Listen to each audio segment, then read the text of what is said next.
Welcome back to another episode of the animated series. I'm your host, Shakira Pressley, stepping in for Alyssa Rosa because she kept losing at way too many games and I had to come in and even the odds. We're here with our amazing, talented guest, Matt Layzell, animator, director, voice actor, most important to me for giving me my first chance, the amazing creator of Battle Kitty. That was such a nice introduction. You were like a person of all talents. You can do so much. What kind of like got you into like your creative mindset growing up, especially in the UK? I was lucky enough to grow up in a very artistic family. My dad was an architect, so I think he gave me and my siblings the space to kind of create and do a lot of drawing. And since I can first remember, I've been drawing, so it's been one of my main hobbies throughout my whole life. So I was lucky in that respect. And I know you're really big into comics, to the point where you've done comics before. I haven't actually done comics. I love comics. I'm a huge comic fan, but I'll be honest with you, I'm nervous about doing them. I have so much respect for people that do comics. I know it's a real labor of love.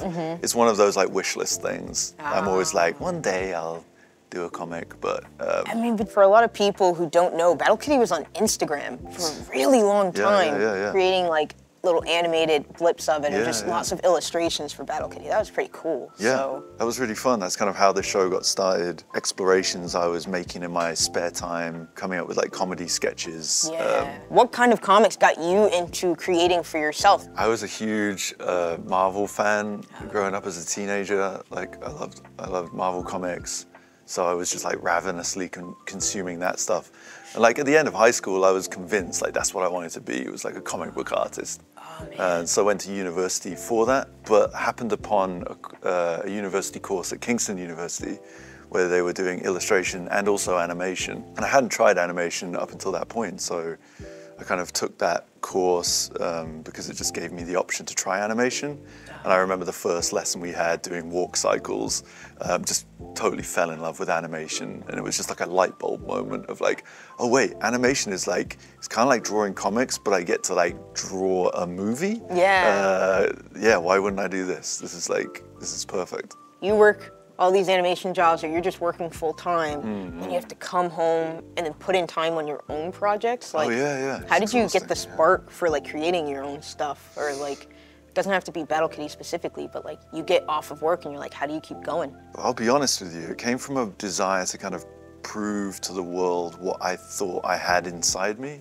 I think a lot of the times when you're working on jobs, and I'm lucky enough to have had some really cool jobs, but sometimes when you're working on someone else's show, you don't feel like your voice is being heard. So it came from like a desire of like, I feel like my voice is kind of getting lost a bit, like I'm not showing the world really what I have to offer.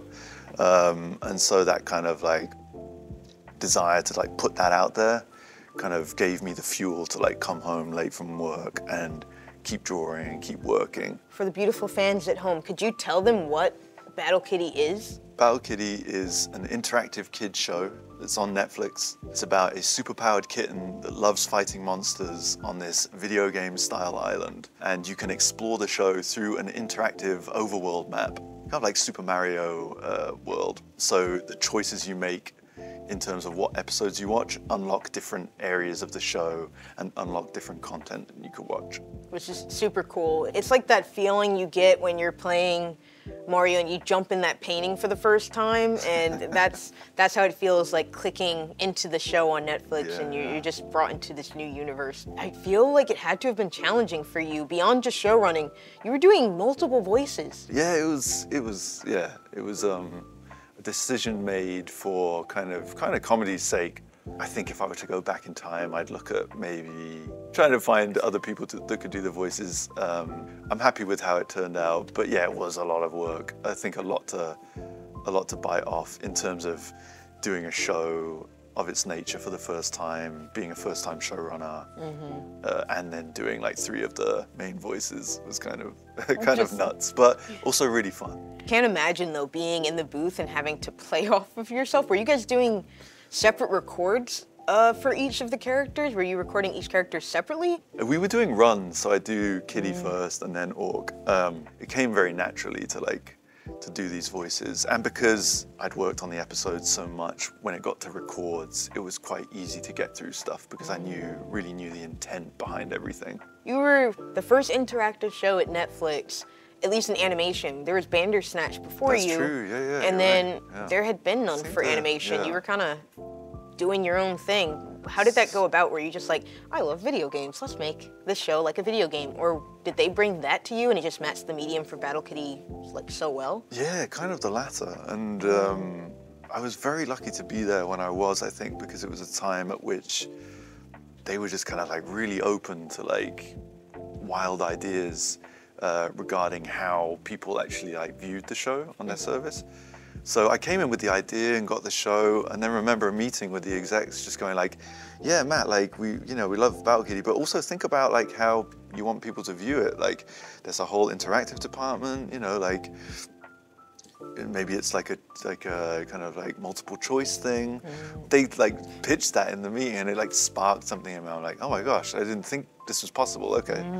So I went back to my desk and started like sketching up crazy ideas of like, oh yeah, what if it was like, you could explore the islands that Kitty was living on for real, like a video game, and like pitch that back to them, and was always met with like, yeah, great. It was like a total like yes and situation. Oh, that's so cool. I just kind of kept going with it. You had a full like, when I saw the pitch, you had a full poster board. And even like the whole interactive map of the game. It was like you had like fake clouds and magnets and you were like removing it as you were going through each level and telling the story. And I was like, that is the most amazing, elaborate pitch I've ever seen in my life. Very elaborate. Selfishly, I think I was trying to just make it, like I've always wanted to make a video game, so I got to work with game designers and we got to draw the graphs that you might do for like, you'd be like using to like make a video game. So that was like a dream come true for me. For me, working on the show, you did a great job, I feel, at like making sure the voice of the show was always still yours. I know it was like you probably had hard times as a showrunner, but at the same time, you did a great job of like being like, okay, these are the references, these are the things that I love, these are the comedians that I love, you guys should go and focus on those things. How did you maintain kind of keeping the tone and getting that voice across for Battle Kitty? It's a very good question. It was definitely a learning curve. And I kind of realized that I went into the show thinking maybe I was more of a collaborative showrunner than I actually am. A lot of times I have a specific vision for things. And in those instances, it's only fair to the crew to kind of give a detailed description of what I expect, You have to kind of like design your process and schedule around that. So I think throughout the show learned that like, oh, okay, I think being honest with yourself, Matt, you do kind of know what you want and you know kind of how you want it to look. So let's think of ways to kind of provide the crew with that information so that they can do their best work.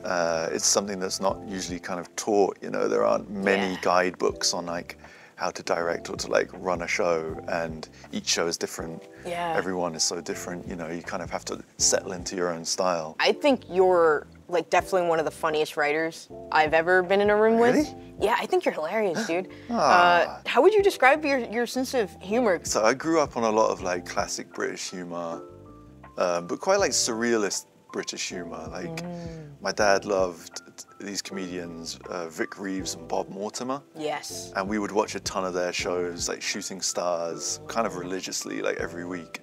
Things like Blackadder too, like there's like a surrealist kind of dry kind of wit about that stuff, which I really love, which I was like raised on.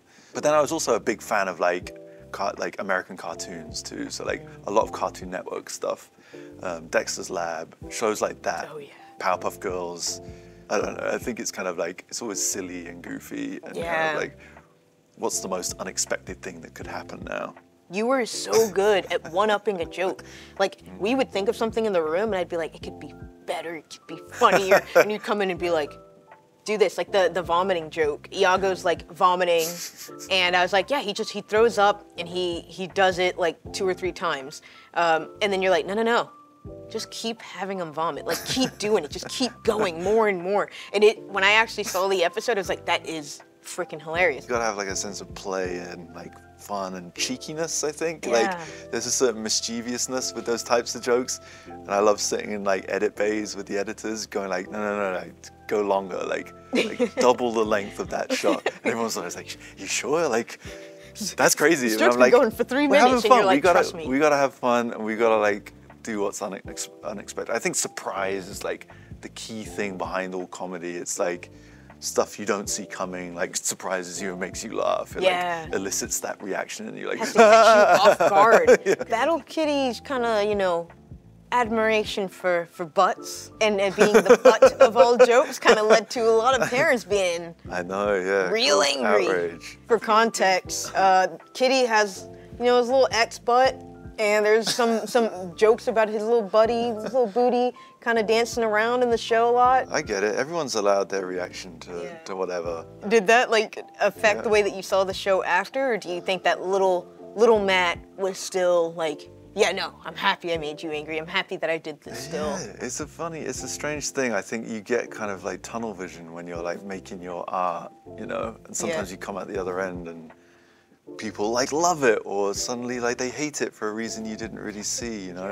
And when you're in it, you're like, you're making yourself laugh. You're like having fun. You're like doing things you think are funny and cute or are silly, and you don't quite realize. Sometimes it's a bit of a whoa. I didn't realize there was so much of that in it. Or, and you want everyone to enjoy the show, but it's impossible to please everyone. Yeah. And you've got to kind of take that reaction with like a pinch of salt. But it was all coming from a place of like fun and silliness. Yeah. And like cats are funny, and seeing a little cute cat shake its little booty around was like a funny thing for me. It was more like a cute thing. Kitty's the epitome of a cute character. Like just wants to eat their cupcakes and you know, wear the cute little dresses. Yeah.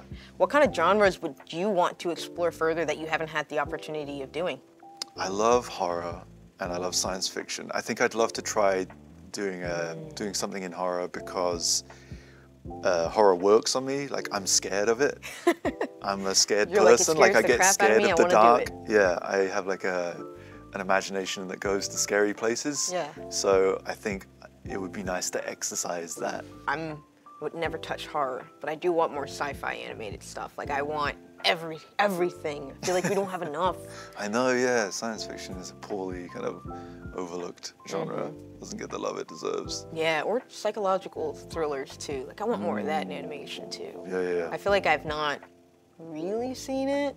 And there's like Love, Death, and Robot type stuff, but I'm like, I want more than that. Yeah. Now that we've had fun, what change would you like to see in the industry in the next couple of years? It'd be nice to see studios really value their artists. I think there's a current state of our industry right now. I don't see a lot of love for the artists, and there's kind of an undercurrent of like devaluing art that kind of bothers me.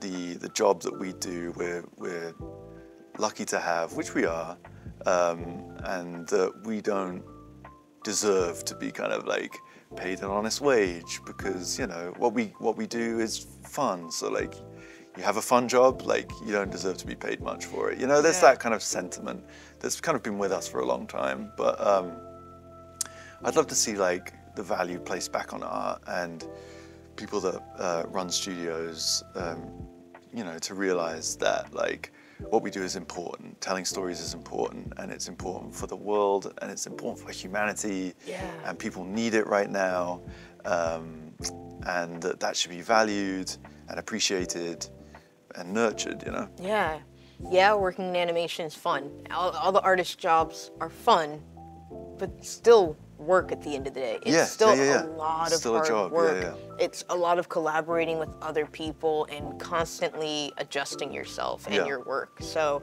getting paid fairly, being treated fairly, adjusting schedules to help all the artists working on these projects and things like that. Just respecting it. Respect would be nice. Respect would be nice. Yeah, art is important. It's valuable. The world needs it. It's up to artists to kind of give the world new thoughts and new ideas for how to make this world a better place. So what we do is important, and you should value yourself and see what you do as important. People need it. and there's a lot of the world, a lot of systems, a lot of people out there that will try and convince you otherwise. But I'm telling you, they're wrong, and keep going. Keep doing your thing and tell your story. Thank you so much, Matt, for coming. Thanks so much, Chris. It's so much fun. I just have one more surprise, though. Do you want to play a game before you leave? Yeah. Yeah. So now we're going to play Animationary. It's basically Pictionary, but with like an animation twist. Matt, are you ready? I'm ready. You're gonna draw a name from the magical hat. I have 3 chances to guess whatever character that you're gonna draw. Okay. And I will lose if you do not draw as good as I am, because I am just so good at drawing. Okay. All right. All right, all right. Oh, this is actually very hard.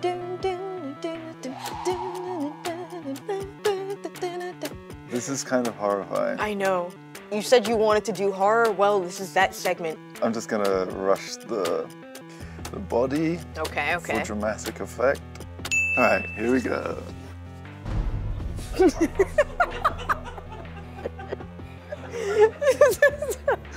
He's in a diaper. Mm. Tommy Pickles? Yes! I wasn't a Nickelodeon kid. So that's pretty good. It's kind of horrifying. It works though. Let's see. Okay. Here we go. Oh, you know. This is gonna be a good one. From the sounds you're making. So scared. I think this is gonna be perfectly on model. The final touch. The final touch. Oh, you're using multiple colors. I'm using multiple. I'm trying to help you out. Look at this from drawing and think. Oh, Porco Rosso. Oh. Bam. That's good. That's amazing. Yes. Yeah. Nailed it. Yeah, that's really good. Okay. I got it. All right. Magical hat, magical hat. Okay, I know this character. I'm gonna do this one this way. Help me win. You got this. I think that's it. Okay. Okay. Let's see this masterpiece. Perfectly on model. Frozone? Yeah! Yes! All right. No, that's pretty solid. I sat there, heard his voice, I was like, Samuel Jackson? All right, let's do one more. Go on. Oh, son of a... God, she has... Oh, wait, oops. Okay, okay. Drawing a picture, it is fun.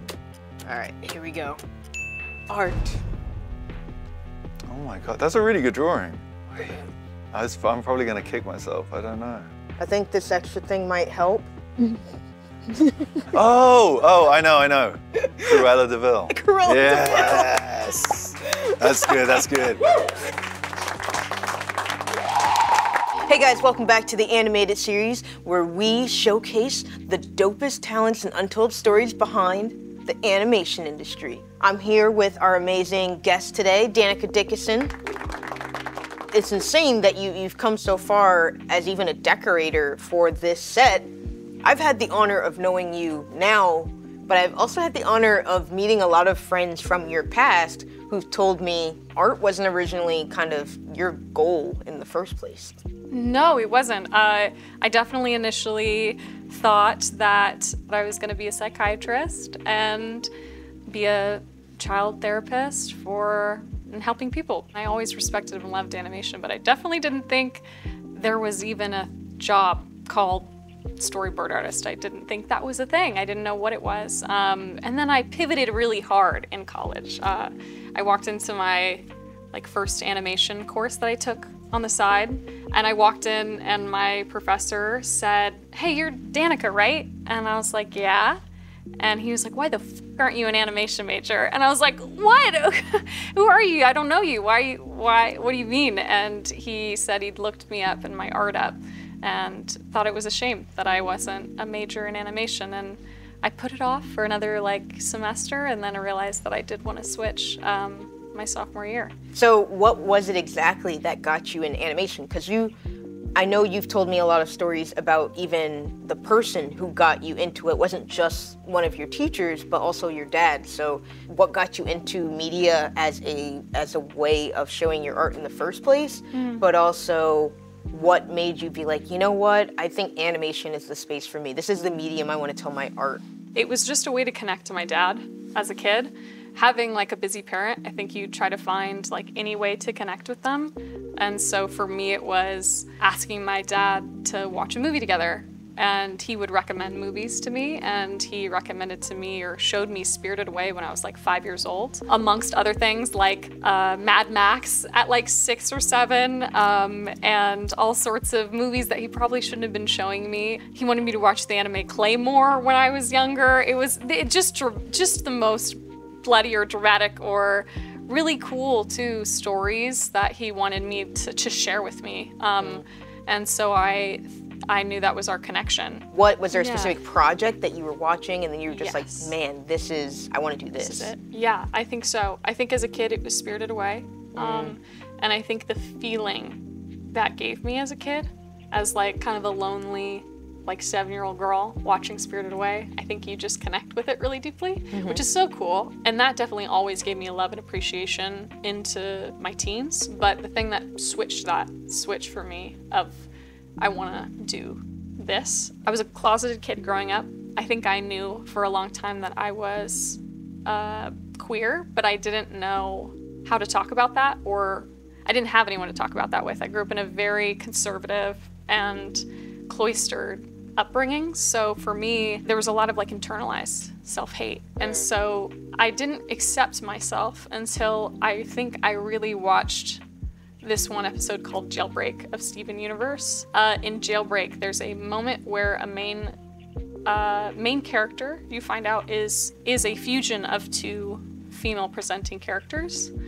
She's like the more than the sum of their parts, and I didn't have any positive lesbian or queer representation in my life. Steven asked her, do you know me? Do you love me? She says, I will like always love you. Like, of course I do. And to me, it felt like she said that to me. Like, even though you do have these feelings, even though you are queer, and it just like awakened something in me. I was like, oh, if she could do that for like, it wasn't just me, so many queer kids. I wanted to be a part of a world that I wouldn't have to sit with one child in one chair.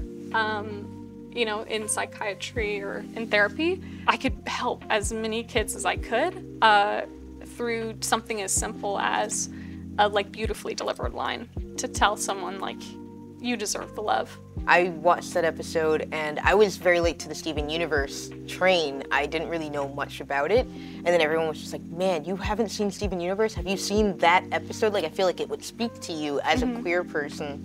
And I was like, yeah, whoa, okay. I'm gonna go watch the entire show because that moment, I feel like, was so important to so many people who just felt like they'd not been seen in that way before, and felt like they needed someone to give them that tool to be like, you know what, I feel like I will have someone who cares about me. And I feel like I do have media that helps me feel like I've been represented in it. So it truly was a cultural reset. You kind of didn't just jump into storyboards, of course. You went to school. Did you switch majors and then I did. I switched majors. Okay. And I told myself then, and right then I was like, I want to be a intern at Cartoon Network. And I told myself that was my goal. I chased it so hard. It took 3 tries to interview for that internship. It's a very scary process. They video interview you and give you 30 seconds to say into a recorded message like, here's me and I'm cool and not crazy and I really want this and here's why. And it feels like the ultimate like pitching yourself experience. And the 3rd time was the charm. The first 2 times I was so like, I want this. I really, really want this. And I put so much pressure on it. And then the 3rd time, finally, I was like, if I get this, cool. If I don't, I will be okay. And I'll move on and I'll chase my goals and it'll be all right. And that's the time I think they looked at that video and were like, she's great. She's so calm and chill. It came at the right moment in my life. And then going in for that interview, I felt the same way. And I think they felt it again. And so it just clicked. It worked out. And of course, again, you did not just jump into being a storyboard artist. It's not like you just magically was like, I'm an intern at Cartoon Network and then I'm a storyboard artist. Like, what was the journey going from intern to board artist? Yeah, I took a really taxing, but really helpful storyboard class in college. I knew what it could be, and so I knew what I wanted to set my sights on and the skills I needed to do, so I was working on that. I think it's really important to consider production work when you come in, as it's not a step down, it's not anything you should respect any less, because gosh, does your production team work so hard, and is it its own set of skills? Yes. God, does it make you such a better artist to be in production first? And so I knew that's something I could do. So when I had the opportunity, I went onto that same show I was interning on as a PA, and then got promoted as a DPA. I was about to graduate college. I was working on my boards on the side. And then finally, when I graduated, I told my showrunner, I said, hey, I'm just graduated. I really want to test out for the show. I think I'd be a good fit, because I'd been on it for about a year and I felt like I knew the show really well and what they wanted. And he was like, I didn't even consider that. Yeah, sure, well, I'll give you a little test so you can practice. And I was like, okay, thanks. Little did they know I was training myself that whole time. I was an intern and a PA, listening to everyone and what they felt was important. And then finally, when it happened that I did the test and showed it to them, they were like, oh crap, this is actually kind of good. Here's some freelance. And then the freelance turned into a full-time job as a revisionist. And I already felt like I'd been so blessed. Like, I felt so lucky. And then when the opportunity arose that there was a free spot on the show for a board artist, I just kept chasing it. And I said, I'll say, hey, I feel like I'm a good fit. If you do that, that's cool. But if not, I understand. You know, that kind of respectful, but notifying someone of what you want, I think, is super important in your work too. And so it just worked out again that within like the span of a year and a half of like entering the industry, I'd experienced like 4 promotions into finally the position that I had been chasing. I thought it would take a lot longer than that, but I just got really lucky with really wonderful people who gave me a shot really quick. So but also asking, like you said, asking for what you want. Yes. Because it's very easy for like people to get into a position and then being like content. I think it is about thinking about what you deserve. I won't say master, but how do you think that you got better at going from like, okay, I was a baby revisionist this day and now I'm a professional storyboard artist.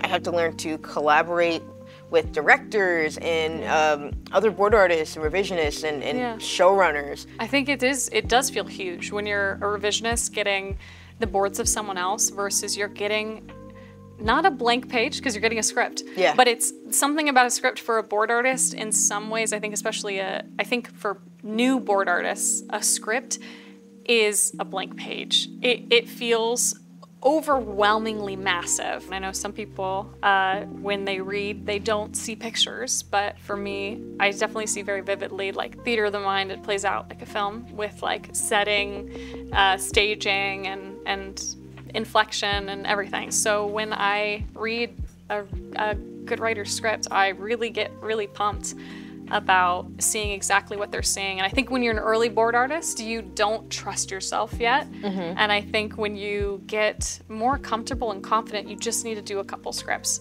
Just take a page of something. It's really easy to find scripts online, and just do a page, because I think if you do it, you will be able to start trusting yourself. When do you look at a script and you're just like, yes, this is a good script? Like, what is helpful to you as a board artist? Yeah, I think that's a great question, because I think that when I came into the industry, the first people I knew that talked about that relationship between writer and storyboard artist, it felt very adversarial at that time, and I think for good reason too. In animation, we had that kind of misunderstanding between, I think, one another, because of the way a lot of shows worked with outlines versus scripts. And I think a lot of board artists are trained in board and how to storyboard, but a lot of board artists aren't trained in how to write. But I think a lot of us think, because we do wear so many hats, we're like, well, what's one more? Because I'm reading scripts a lot. I know what they are, I know how they work, but that's not what makes a good writer. It's understanding the craft that other person is doing so that you can connect better. And now, as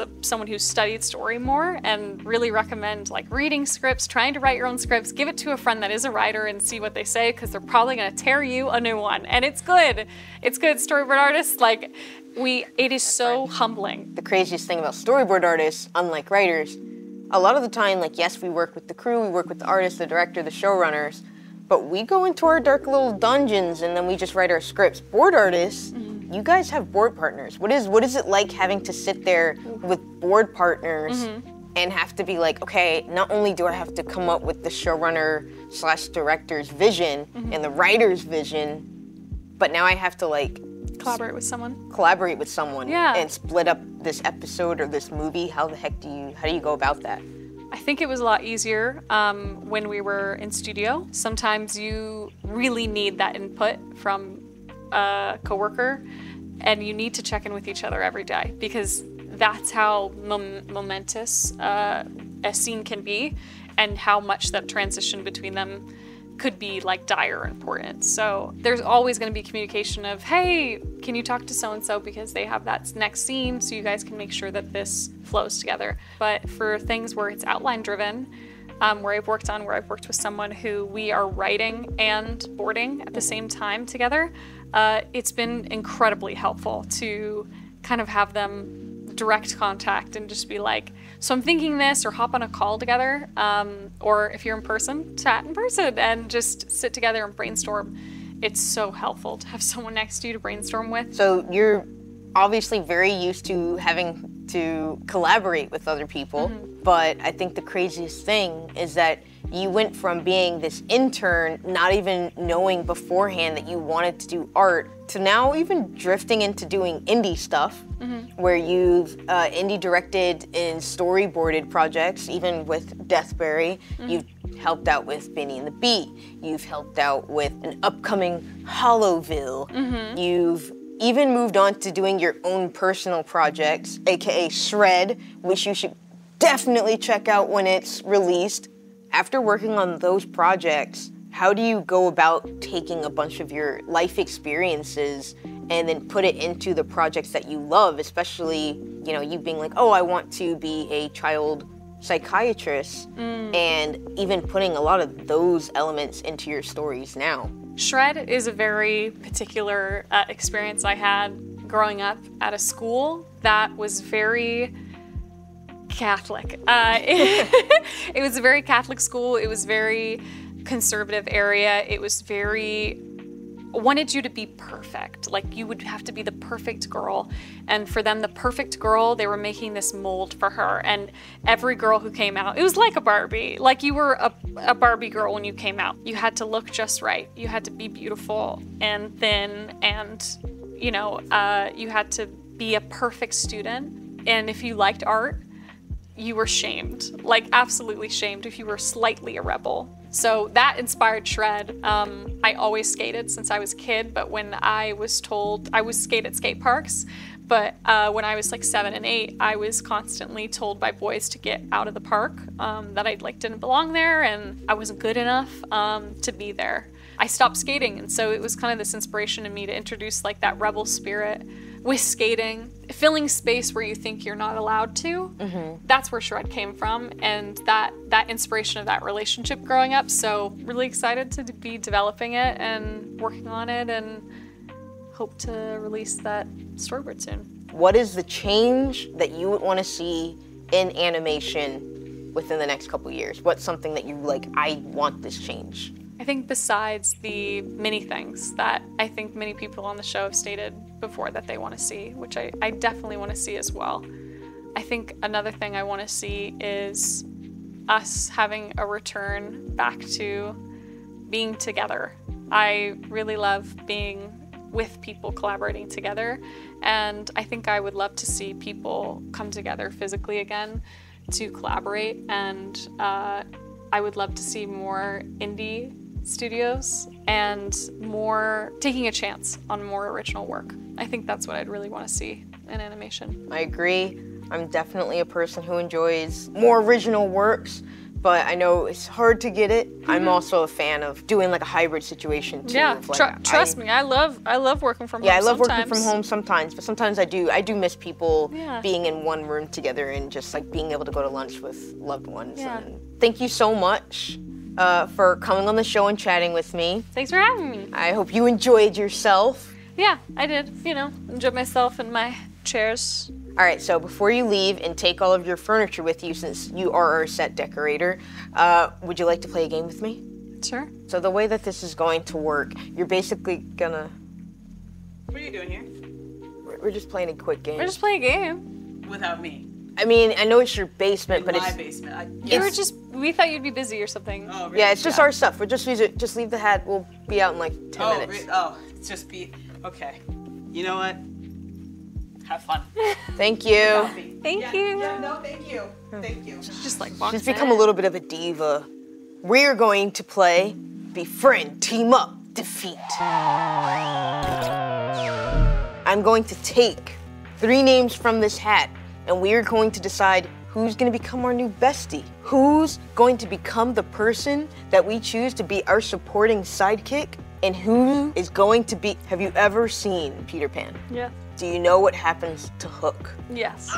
Okay, well, defeat. Very clear. Okay.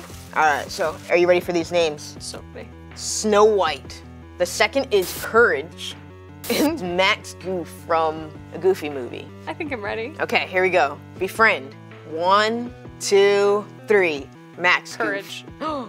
Why would you pick Courage to befriend? Because the sweet dog doesn't deserve all this stress. He needs just to sit down and be a dog. Has so much anxiety. Like Max Goof, he's gonna skate with me. We're gonna get pizza. You just can't beat a dog as a friend. I mean, Max is a dog too, but like a humanoid dog. Anyway, second, team up. Ready? Yeah, I'm ready. 1, 2, 3. Courage. Max. Max, you team up with Max. Yes, yes. So we're both killing Snow White. Yeah, we're both killing Snow White. If we're treating them as if they're enemies in this situation, to the point where I need to have Courage the Cowardly Dog have my back, she's a Disney princess. Yeah? She always is surrounded by freaking curses. She sings to animals, they come to her, they can do her bidding. The birds in the book peck out eyes, or that might be Cinderella, I can't remember. And that means I have won because Snow White can just sing to Courage and he will be turned over to her side. This is just more ominous. You just made Snow White more that's how I evil. win. Thank you guys so much for watching another episode.